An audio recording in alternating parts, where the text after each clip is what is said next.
एक और हम सोलर शॉप पे आए हैं भाई हमारे साथ। भाई क्या नाम है आपका? शुमाली खान। शुमाली खान नाम है शॉप का नाम क्या? Haji Lala jacket and solar system. Haji Lala jacket and solar Haji Lala jacket and solar system. ये सर्दियों में जैकेटें होती है, गर्मी में सोलर होता सोलर है। होता है बिल्कुल। ये देखिए पठान कितने मेहनती हैं, मतलब जो सीजन चाहिए वो काम वही करते हैं।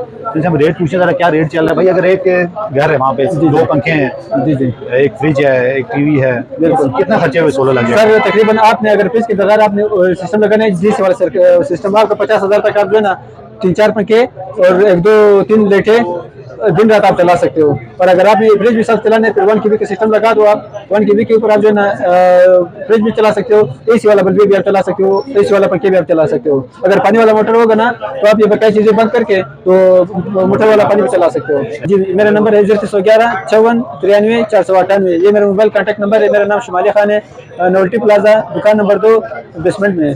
तो ये आपके लिए बड़ी एक जरूरी चीज़ है, फायदेमंद चीज़